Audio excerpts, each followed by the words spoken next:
lagi dengan saya Eka Heriani. Teman-teman bisa menyapa saya dengan Eka. Hari ini kita bertemu lagi dalam acara BK Bisa, Bimbingan dan Konseling Bincang Santai.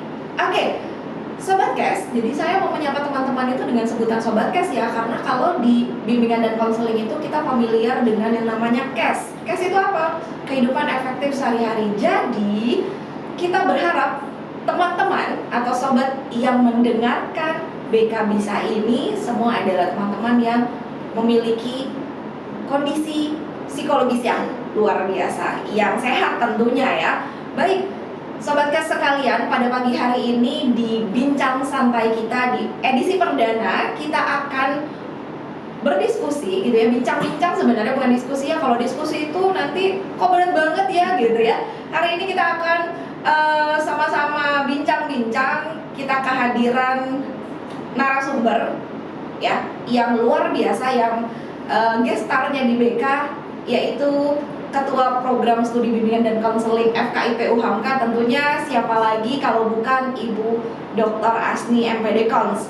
Nah, Sobat Kes sekalian, nanti kita bisa bincang-bincang berkaitan dengan BK FKIP UHAMKA itu seperti apa. Mau tahu kelanjutannya, mau tahu bagaimana BK FKIP UHAMKA, nanti kita akan banyak bincang-bincang dengan Ibu Dr. Asni MPD Kons. Nah, kita akan menyapa dulu Bu Asni. Selamat pagi Bu Asni, Assalamualaikum. Selamat pagi, Waalaikumsalam warahmatullahi wabarakatuh. Masya Allah teman-teman semuanya ya, kita sudah kehadiran, yang kelibet lagi dah, sudah kehadiran nih Ibu Asni di tengah-tengah kita, tentunya akan memberikan warna yang sangat luar biasa di dalam bincang-bincang santai kita pada edisi perdana kita pada pagi hari ini.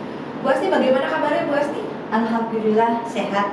Alhamdulillah luar biasa, Allah Akbar. Masya Allah. Jadi kalau di BK Sobat Kes, kalau dosen menyapa gitu ya, kalau disapa dengan dosen, apa kabar semuanya pasti menjawab gimana Bu Asni? Alhamdulillah luar biasa, Allah Akbar. Oh, Alhamdulillah luar biasa, Allahu Akbar. 3 tagline itu yang selalu tertanamkan oleh mahasiswa dan mahasiswi BK, dan tentunya semuanya ketika ditanya apa kabarnya. Baik, Alhamdulillah luar biasa, Allahu Akbar Bu Asni. Iya. Tadi bagaimana perjalanan dari rumah ke kampus nih Bu Asni? Baik, Bu Eka, perjalanan dari rumah ke kampus berjalan lancar, lengang, sepi, sehingga kendaraan meluncur ke lokasi sampai datang tepat waktu di kampus UHAMKA tercinta. Masya Allah. Jadi Sobat Kes, perjalanannya lancar ya Bu Asni ya, tidak ada halangan, macet tidak begitu ya Bu ya? Iya. Di daerah mana Ibu tinggal Bu? Saya tinggal di daerah Rawamangun. Tinggal di daerah Rawamangun, Jakarta Timur. Jadi masih sama-sama Jakarta Timur Sobat Kes. Nanti kalau Sobat Kes yang ada di daerah Rawamangun bisa mampir-mampir ya Bu Asni ya? Ya, boleh, silakan. Baik, Sobat Kes sekalian, di bincang santai kita pada edisi perdana ini kita akan bincang-bincang nih Bu Asni berkaitan dengan BK, Bimbingan dan Konseling Prodi BK FKIP UHAMKA. Bisa diceritakan Bu Asni sedikit berkaitan dengan kapan sih didirikannya gitu ya, lahirnya BK itu di kampus FKIP UHAMKA? Baik, Bu Eka, pertanyaannya luar biasa juga ya. Menanyakan sejarah lahirnya program studi bimbingan dan konseling FKIP UHAMKA. Kita melihat sejarah bimbingan dan konseling FKIP UHAMKA di kampus tercinta ini sudah lahir semenjak konversi IPB Muhammadiyah menjadi UHAMKA, yaitu tepatnya di tanggal 30 Mei tahun 1997. Jadi semenjak itu berdirilah program studi bimbingan dan konseling di kampus tercinta sampai sekarang. Oke, baik Sobat Kes. Jadi BK itu lahirnya pada tahun 1997 di 30 Mei ya Bu Asni ya. Sudah berapa tahun kira-kira Bu Asni ya? Nah, itu kalau dihitung itu sudah seberapa tahun? 1997 sampai sekarang ya, sudah 25 tahun ya. Kurang lebih 25 tahun ya Bu Asni ya. Izin Bu Eka, Ya. kalau boleh bercerita lagi nih Boleh, tentang Bu Prodi Asni. BK UHAMKA. Prodi BK UHAMKA lahir 1997, lalu di tahun 2002 ribet juga ya Bu Eka ya. Di tahun 2002 akreditasi pertama, alhamdulillah terakreditasi A. Kemudian di akreditasi yang kedua tahun 2007, lanjut akreditasi ketiga di tahun 2012, akreditasi keempat tahun 2017 Yes. dan akreditasi Sampai kelibet-libet akreditasi sobat cash ya. baik Yang ya terakhir itu yang kelima akreditasi di tahun 2022 berarti ya Bu Asni kalau Ya. 4 tahun sekali ya Bu ya. baik Bu Eka. Jadi akreditasi program studi bimbingan dan konseling yang pertama itu di tahun 2022. 2002 ya Bu. Akreditasi program studi BK pertama di tahun 2002. Oke. Lalu lanjut akreditasi kedua karena dapat akreditasi A. Akreditasi kembali yang kedua itu tahun 2007. 2007. Lalu akreditasi ketiga tahun 2012. Akreditasi keempat tahun 2017 dan akreditasi kelima adalah di tahun 2022 Sobat Cash. Jadi memang prodi BK ini baru saja selesai diakreditasi oleh lembaga Lamdik ya Bu Asni ya. Jadi untuk akreditasi yang terakhir kita dapatnya apa nih Bu Asni? Ya, baik. Akreditasi yang terakhir di tahun 2022. Ya, 2022 kemarin kita terakreditasi unggul. Oke, jadi terakreditasinya unggul Sobat Cash. Jadi program studi bimbingan dan konseling FKIP UHAMKA mendapatkan akreditasi unggul. Kita kasih aplaus dulu dong. Wah, Masya Allah. Ini pasti kerja keras, kerja hebat, kerja luar biasa dari teman-teman di Prodi BK, mahasiswa, sivitas akademika yang ada di FKIP UHAMKA tentunya Bu Asni ya. Oke, baik teman-teman, tadi sekilas kita sudah bertanya berkaitan dengan Prodi BK, kapan berdirinya tahun 1997. Jadi nanti kalau ditanya teman-teman BK itu ada di FKIP UHAMKA tahun berapa? Tahun 1997. Jadi kurang lebih sekitar 25 tahun ya Bu Asni ya. Nah, ketika mendapatkan akreditasi unggul Bu Asni tentunya kan tidak terlepas dari visi BK yang sangat mendukung sekali untuk mendapatkan akreditasi unggul Bu Asni. Mungkin Sobat Cash perlu tahu kali ya, kira-kira apa sih sebenarnya visi dari BK itu sendiri Bu Asni? Ya. Khusus di Prodi BK gitu ya Bu Asni? Baik Bu Eka, ditanya mengenai visi, tentunya ini adalah suatu cita-cita yang ingin dicapai. Nah, program studi bimbingan dan konseling FKIP UHAMKA memiliki visi pada tahun 2024 menjadi program studi unggul dalam menyiapkan guru bimbingan dan konseling yang berkarakter profetik. Oke. Yang berkarakter profetik ini sepertinya Sobat Cash ada hal yang baru nih Bu Asni yang mungkin Sobat Cash perlu tahu berkaitan apa sih nilai-nilai profetik itu Bu Asni? Iya. Baik Bu Eka, nilai-nilai profetik, kata profetik itu sendiri berarti berciri kenabian. Berciri kenabian. Nah, seperti apa sih yang berciri kenabian itu? Yang memiliki sifat amanah, patonah, tablik, dan sidik. Diulangi. Oke. Ya. Jadi nih Sobat Cash nih dicatat baik-baik ya, didengerin nih, siapa tahu nanti keluar pas ujian ya Bu ya. Ya. Oke. Baik, gimana Bu Asni? Ya, bercirikan amanah, patonah, tablik, dan sidik dan tablik. Jadi Ya, diulangi ya. Oke, diulangi Sobat Cash nih, dicatat baik-baik, dengerin. Kalau perlu direkam ya gitu. Nilai-nilai profetik yang dimaksud ini kaitannya apa nih Bu Asni? Iya, nilai-nilai profetik yang dimaksud bercirikan kenabian itu adalah yang memiliki sifat Bu Eka, Oke. amanah, Oke. patonah, sidik, dan tablik. Nah, keempat ciri itu harus melekat di lulusan program studi bimbingan dan konseling. Oke, baik. Jadi teman-teman tadi udah denger ya, Sobat Cash semuanya bahwa Prodi BK memiliki cita-cita ya Bu Asni bahwa di tahun, kalau misalkan kita mau menuliskan tahun karena diakreditasi gitu ya Bu Asni, di tahun 2024 ingin menghasilkan lulusan yang memiliki salah satunya adalah nilai-nilai yang berprofetik. Tadi teman-teman Sobat Cash semuanya sudah mendengar bahwa yang bercirikan sifat kenabian. Nah, Masya Allah, berarti ini merupakan cita-cita yang sangat mulia. Jadi mudah-mudahan tidak salah dengan kita mendapatkan akreditasi unggul ya Bu Asni ya, Iya. dalam prosesnya. Nah, ketika di dalam proses berkegiatan di Prodi BK itu sendiri untuk menanamkan nilai-nilai profetik itu kira-kira termunculkan gitu ya Bu Asti di mata kuliah kah Bu Asti? Oke, baik sekali Bu Eka. Tentunya visi harus didukung dengan kurikulum ya. Jadi bagaimana kurikulum program studi bimbingan dan konseling disiapkan, disusun oleh tim untuk mencapai visi tersebut. Nah, di program studi bimbingan dan konseling UHAMK ada sejumlah mata kuliah yang berkaitan dengan Al-Islam Kemuhamadiyahan untuk mendukung pencapaian karakteristik profetik. Nah, apa saja kan mata kuliah tersebut?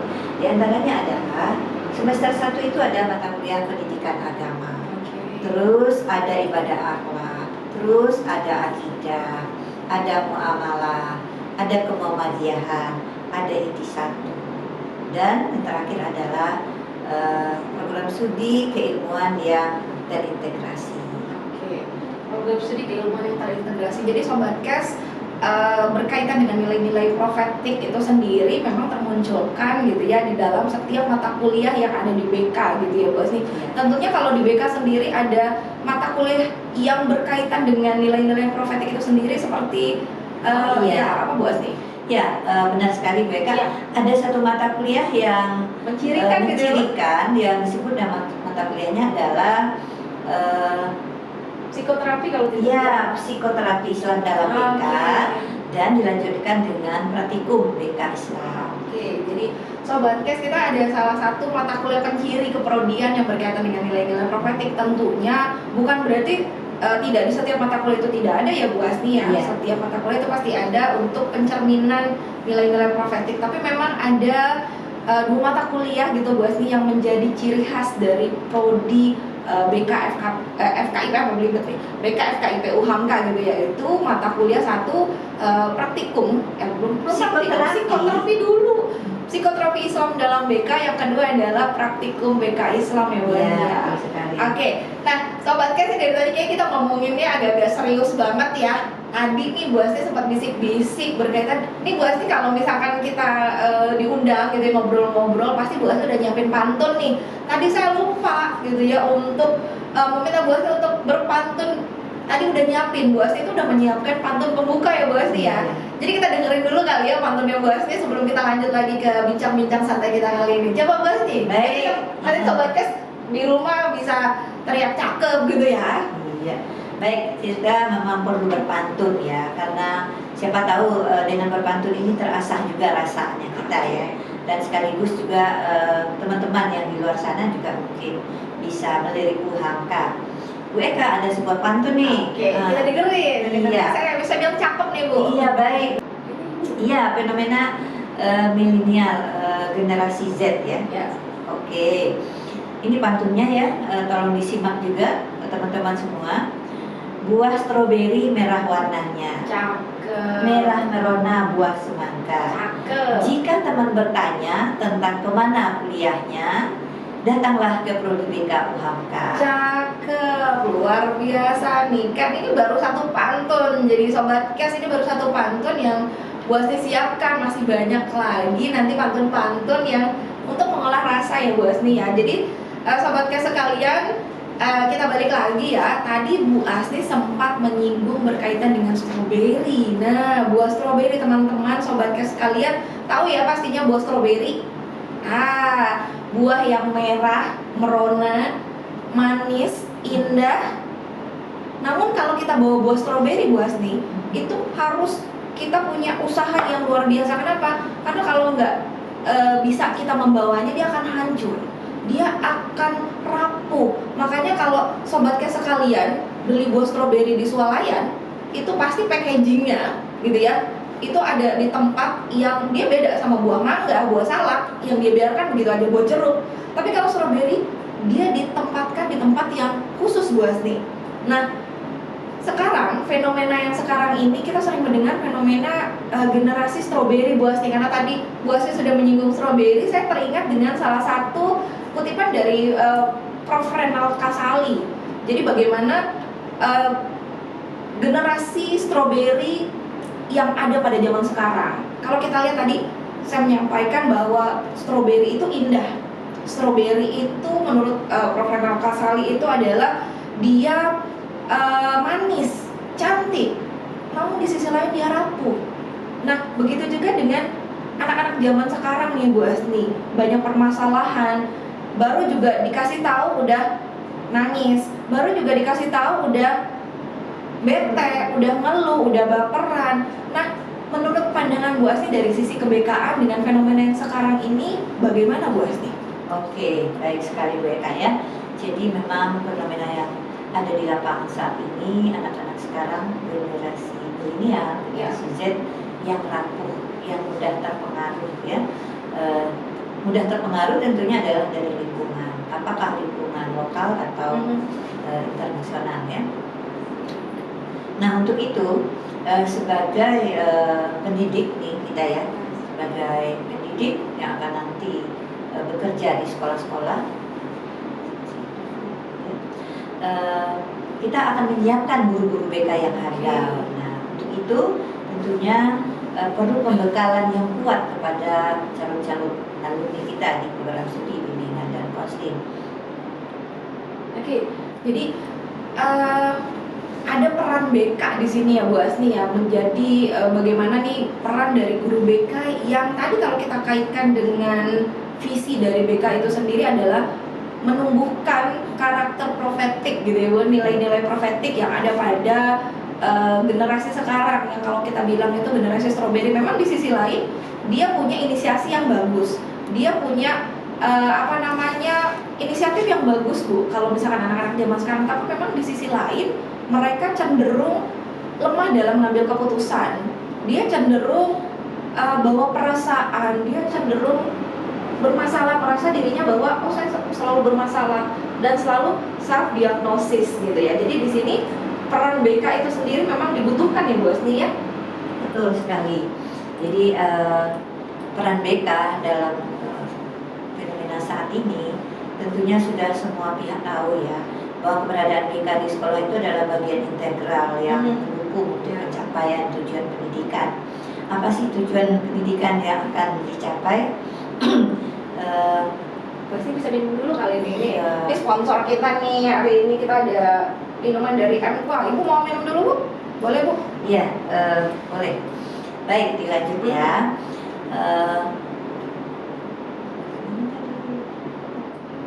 Ayo. Peran BK Bu. Iya, peran bimbingan dan konseling di era milenial. Kita menyadari bahwa sasaran bimbingan dan konseling itu adalah para siswa, para masyarakat luas ya. Kalau generasi saat ini yang gampang rapuh dan terpengaruh, maka ini perlu pembentukan karakter mereka. Nah, pemerintah di Departemen Pendidikan dan Kebudayaan juga sudah mencanangkan ya bagaimana di sekolah itu dikembangkan pembentukan karakteristik peserta didik, karakter yang kuat, yang handal, dalam artian karakter yang bertanggung jawab siswanya, berakhlak mulia, berdisiplin, bekerja keras, sehingga bisa menyiapkan diri untuk menghadapi masa depan. Oke, baik. Jadi memang ternyata kalau dari sisi kebekaan itu sendiri ya dibutuhkan Sobat Kes peran dari guru bimbingan dan konseling, di mana guru BK di sekolah itu memang menjadi bagian yang integral dalam proses penanaman nilai-nilai karakter. Dan Bu Asni ini relate banget ya, nyambung banget dengan visi di BK itu sendiri ya Bu Asni ya? Iya, betul sekali. Oke, baik. Sobat Kes sekalian, jadi memang berkaitan dengan fenomena yang sekarang, kalau kita kaitkan dengan bagaimana peran dari guru bimbingan dan konseling sangat dibutuhkan sekali Sobat Kes. Nah, terakhir nih Bu Asni, kira-kira apa yang bisa Bu Asni selaku dari Ketua Program Studi BK, dan mungkin juga ini adalah kalau bisa dibilang harapan dari Prodi BK itu sendiri untuk Sobat Kes yang ada di rumah dan yang ada di mana saja mendengarkan bincang santai kita ini untuk generasi kita ke depannya. Oke, baik, terima kasih Bu Eka.